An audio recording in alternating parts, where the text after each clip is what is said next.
prosedur darurat dan rencana penyelamat di ruang terbatas. Outline, definisi darurat di ruang terbatas, prosedur evakuasi darurat, rencana darurat berlapis. Tujuan, memahami prosedur darurat yang harus diikuti saat terjadi kecelakaan di ruang terbatas, mengetahui peran, tanggung jawab, dan tindakan tim penyelamat, meningkatkan kemampuan mitigasi risiko dan keselamatan kerja.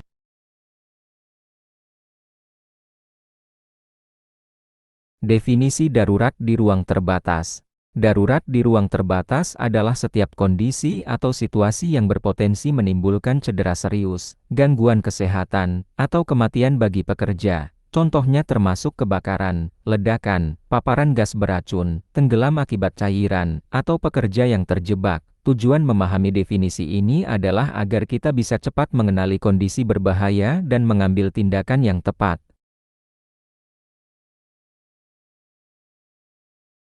Prinsip keselamatan darurat.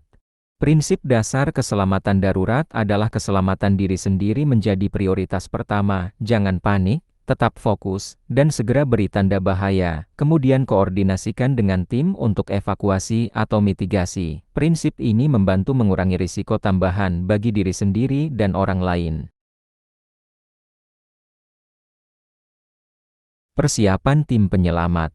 Pertama, deteksi kondisi darurat. Kondisi darurat dapat dipicu oleh alarm gas O2 rendah, CO, H2S, gas mudah terbakar, ledakan, kebakaran, atau asap, entrant mengalami pusing, sesak, pingsan, struktur runtuh atau kondisi fisik berbahaya lain. 2. Aktivasi alarm dan pemberitahuan. Attendant segera mengaktifkan alarm darurat, supervisor dan safety officer segera diberitahu. Seluruh personel di lokasi bersiap mengikuti prosedur evakuasi.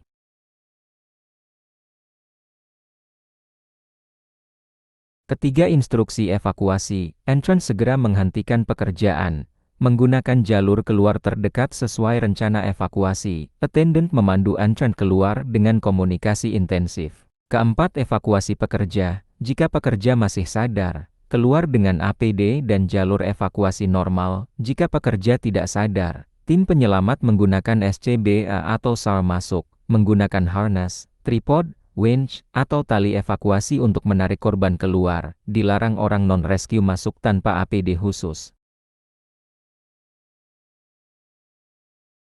Kelima, pertolongan pertama, korban segera dibawa ke tempat aman. Dilakukan CPR atau bantuan oksigen bila perlu. Segera hubungi tim medis atau rumah sakit terdekat. 6. Koordinasi dan dokumentasi. Safety officer berkomunikasi dengan pihak luar medis, pemadam, manajemen. Semua langkah evakuasi dan kondisi korban dicatat untuk evaluasi. Supervisor menghentikan seluruh aktivitas hingga dinyatakan aman.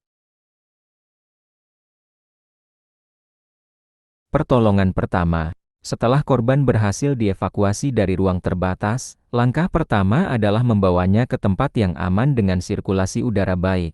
Jika kondisi korban darurat, segera lakukan tindakan pertolongan pertama, seperti CPR resusitasi jantung paru atau pemberian oksigen tambahan bila tersedia. Selanjutnya, korban harus segera dibawa atau dihubungkan dengan tim medis atau rumah sakit terdekat agar mendapatkan penanganan profesional.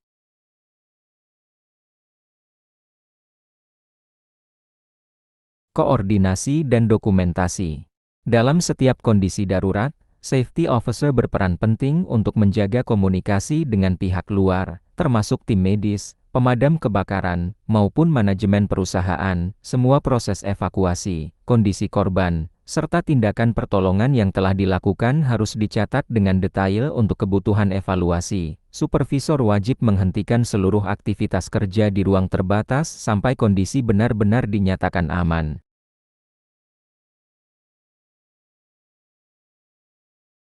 Struktur tim penyelamat. Rescue leader, ketua tim, memimpin operasi penyelamatan, mengambil keputusan strategis dan menentukan metode evakuasi. Safety officer, petugas K3, mengawasi keselamatan seluruh tim, memastikan prosedur dan APD digunakan dengan benar. Rescue tim, anggota penyelamat atau rescuer, masuk ke ruang terbatas dengan APD dan SCBA lengkap, melakukan evakuasi korban secara langsung.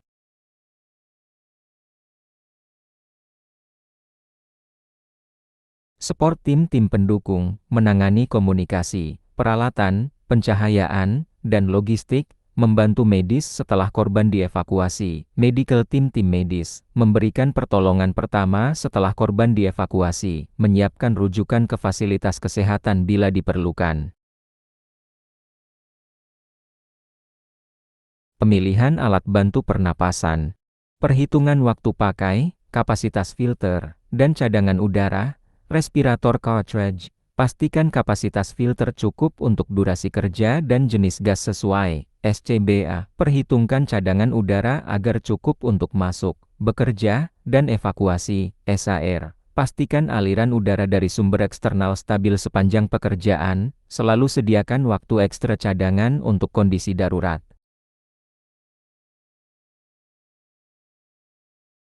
Peralatan tim penyelamat, alat pelindung diri APD lengkap, helm keselamatan, sarung tangan tahan bahan kimia, sepatu safety, coverall tahan api atau kimia, pelindung mata dan wajah, respiratory protection, SCBA self-contained breathing apparatus untuk evakuasi di atmosfer berbahaya, supplied air respirator SAR bila durasi kerja lebih lama.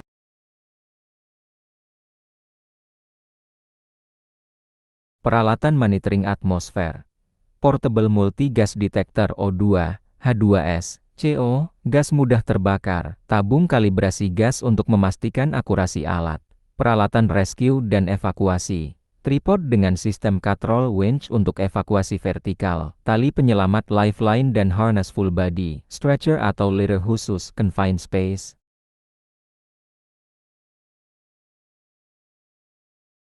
Peralatan komunikasi, radio komunikasi intrinsically safe anti-ledakan, sistem komunikasi kabel jika sinyal radio tidak stabil, peralatan pertolongan pertama, kotak P3K lengkap, tabung oksigen portable, AED automated external defibrillator bila tersedia.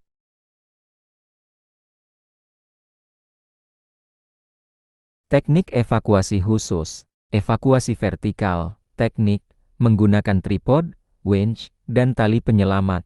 Kapan digunakan? Ruang terbatas berbentuk sumur, tangki, silo, atau manhole. Kelebihan, cepat dan aman menarik korban ke atas. Catatan, harus ada petugas terlatih untuk mengoperasikan alat angkat.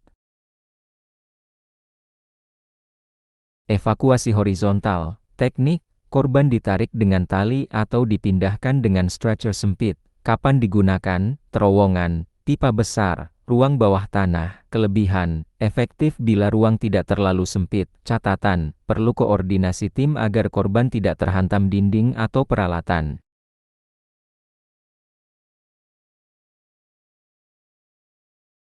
Evakuasi dengan SCBA SAR, teknik, tim penyelamat masuk menggunakan SCBA atau supplied air respirator. Kapan digunakan? Jika atmosfer berbahaya O2 rendah, gas beracun, asap. Kelebihan, melindungi penyelamat dari paparan gas. Catatan, harus ada cadangan udara dan penghitungan waktu evakua.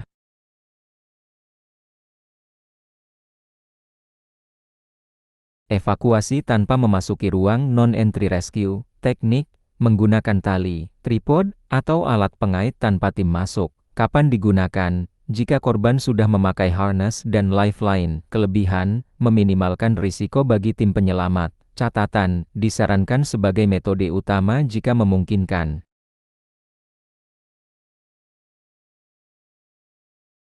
Evakuasi dengan alat bantu medis, teknik, gunakan stretcher khusus confined space, tabung oksigen portable, atau AED bila korban henti jantung. Kapan digunakan? Jika korban dalam kondisi kritis. Kelebihan, mendukung stabilisasi korban selama evakuasi. Catatan, tim harus terlatih pertolongan pertama dan medis dasar. Rencana darurat berlapis. Pertama, pencegahan prevention layer, identifikasi bahaya atmosfer dan fisik sebelum pekerjaan dimulai, pemantauan atmosfer dengan gas detector, ventilasi dan purging ruang sebelum masuk, penggunaan APD standar helm, sarung tangan, sepatu, respirator.